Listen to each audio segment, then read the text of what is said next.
Hello YouTube, and this is Industrial Illusions representative, and today I'm going to show you my deck profile for my cubic, this pure cubic build. I was actually really proud of myself, and also with fine contribution from one of my other friends, I got to top regionals with this deck.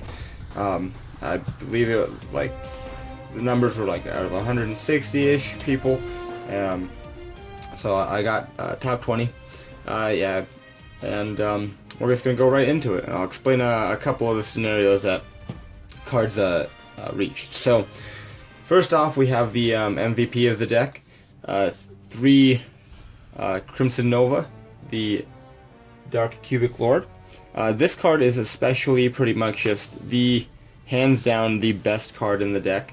If you get this guy out, a lot of decks don't have an answer to this, especially Zodiac really can't unless they have spells and traps that can happen to prevent this from happening. There's nothing else that they can do against this, because none of their monsters beef up that high without using lots of their material. You can equip Triple Viper or something on that, but this pretty much had a pretty decent matchup against a lot of decks that primarily ran monsters and used monster effects to get rid of certain cards. So, and not only that, but this is an OTK all in itself. If I don't know if you know the effect of this, but if he attacks into a monster, he can attack again. Well, if he attacks and destroys a monster, he can attack again, and then at the end of your turn, both players take 3,000 damage. So confirming V kill for your opponent if they have less than 5 points. Next thing, you definitely want to run triple Duza, the Meteor Cubic Vessel. This is a supreme card that finally came out. We've been waiting for a while for this. This guy makes the deck so much more better. And the fact that none of the deck is once per turn means, like, if you have certain ways and certain things, you can bring out stuff and just, I don't know, your opponent can negate stuff for days, but things will happen repeatedly. But he is the go-to, like, Rhoda, and just prep your setup for the deck. You have he is Foolish Burial for anything cubic related, and he's really good in the deck at 3, and especially because he's a level 4, and we'll go into a little bit more on that later. But and then next we have 3 V-Gem, the Cubic Seed. This is also an interesting card. It's prevented OTKs a couple times just for the pure fact it just can't be destroyed by battle. And the other thing is it's pretty much a walking Fiendish Chain, because you can if they attack into it unknowingly, then you can pretty much place a cubic counter on your opponent's monster, and they can't attack or do anything with those. So. Next, we have 3 Gear Guile, the Cubic King. This is actually a really good card because it pushes in that extra damage that you need for, just your OTKs and stuff like that.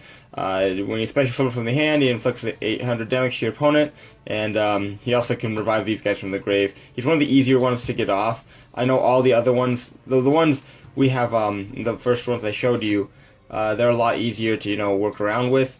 Everything else is extremely difficult to work around with, just because you need like 3 cubics on the field to tribute, to special this, and all that stuff. But you only need 1 for this, and inflicts 800. It's not even once per turn, so you can, if you had 2 or 3 of them in hand, you can inflict a total of like, I don't know, 2,400 damage, and it's pretty nice. But other than that, you want him to run him at 3. He's a lot more usable than most. Then we have 2 of Buster Gundali, the Cubic Behemoth. Now, this card actually, obviously he's a lot harder to bring out, just like the other ones, but the good thing about him is, I know it got me in one of the games, because in that scenario, I didn't really have much left. My opponent had barely any monsters on the field, and I needed to push for damage, but I didn't have Crimson Nova in hand, so I tribute off 3 cubic monsters, summon this guy, and attack for 9,000, which is really nice, because if you didn't know, he gains 3,000 attack when he special summons from the hand. He also can attack 3 times, so which is really cool. One,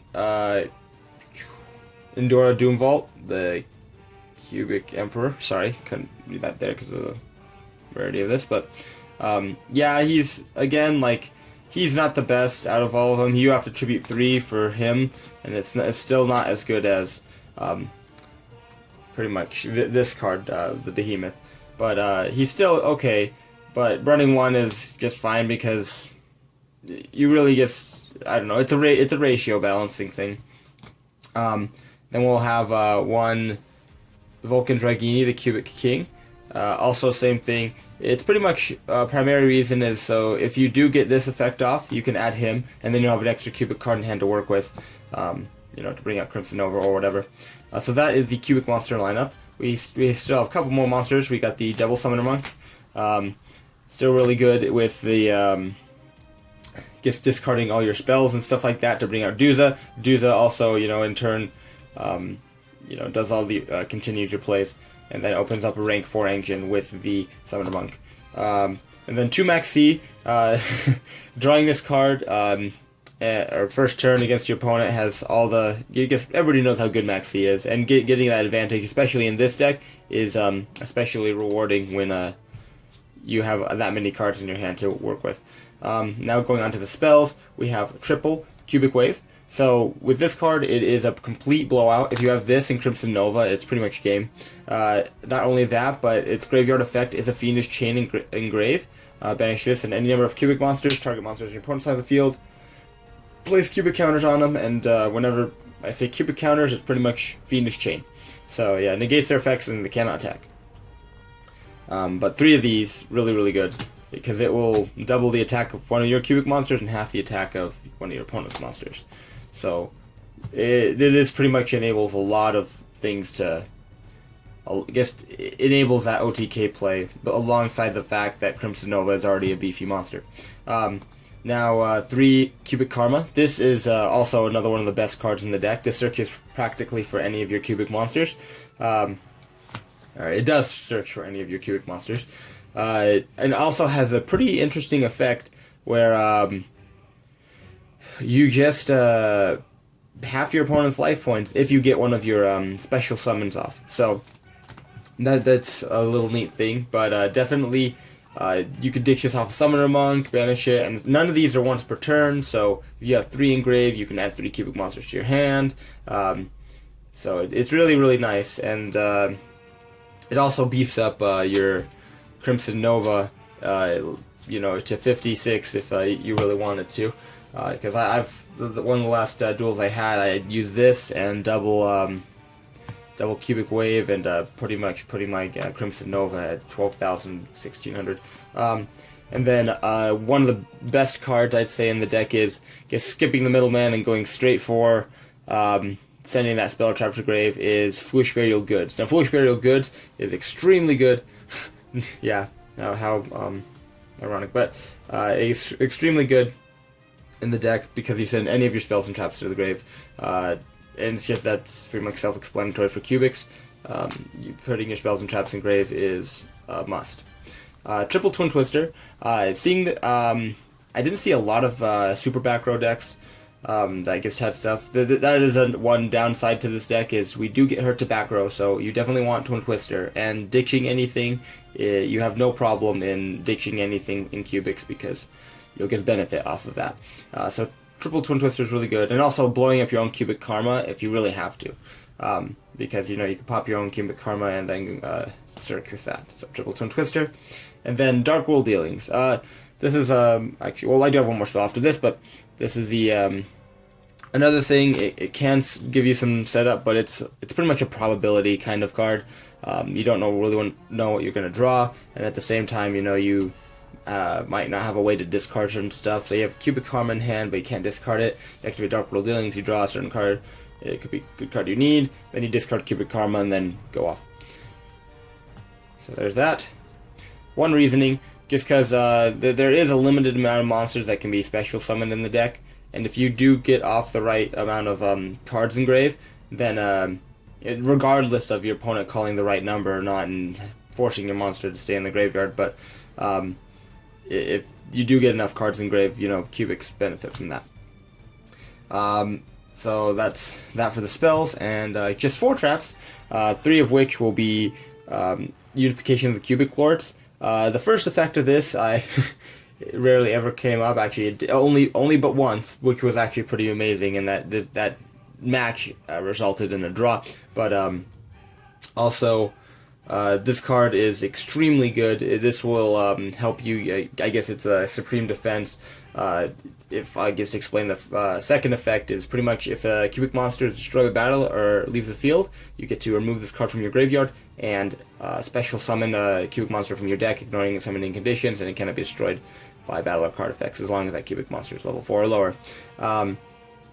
But it's not even once per turn, so you can summon Duza. If they remove it from the field by banishing or whatever, then you summon another Duza. Duza sends another one of these guys, and then pretty much you can do it up to 3 times, and it's really annoying for your opponent because I've had people get really livid against the fact that they couldn't destroy my cubic monster by battle, and the fact that they tried an alternative way to get rid of my cubic monster. It leaves the field still, so this trap will still go off, and it's really, really good.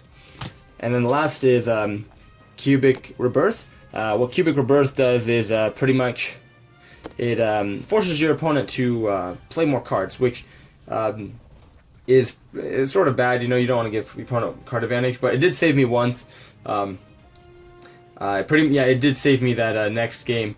I activated Cubic Rebirth and special summoned one of my cubic monsters from hand, and then they had a Hope Harbinger that got negated and his attack was 0. And at that point in time, I attacked with Buster Gundali 3 times, and it was a game for them. So there's that for the main deck. It is a total of 40. As far as the side and extra, it is to be it's up to the player's discretion. Obviously, I guess you can run one of him. He alone is really cool. I don't know. There's some other cards to get some staple rank 4s. I don't really know. Like, it just depends on how your meta is and in your locals or whatever. Or, I guess you had to have every situation tied, especially that level 1 or rank 1 play. If I wanted to put my opponent's monsters into attack position to force them to take damage. Anyways, besides that, I guess I do have a side, but it really didn't do much other than maybe Lava Golem during that thing and Battle Fader. But yeah, this is my regionals top for my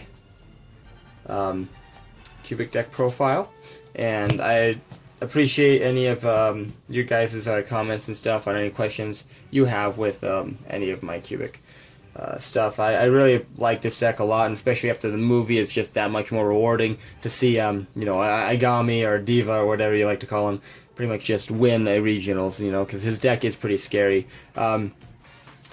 But yeah, and again, I'd show lots of appreciation to one of my friends who actually did help me top pretty much. So yeah, thank you guys. This is Industrial Illusions representative signing out.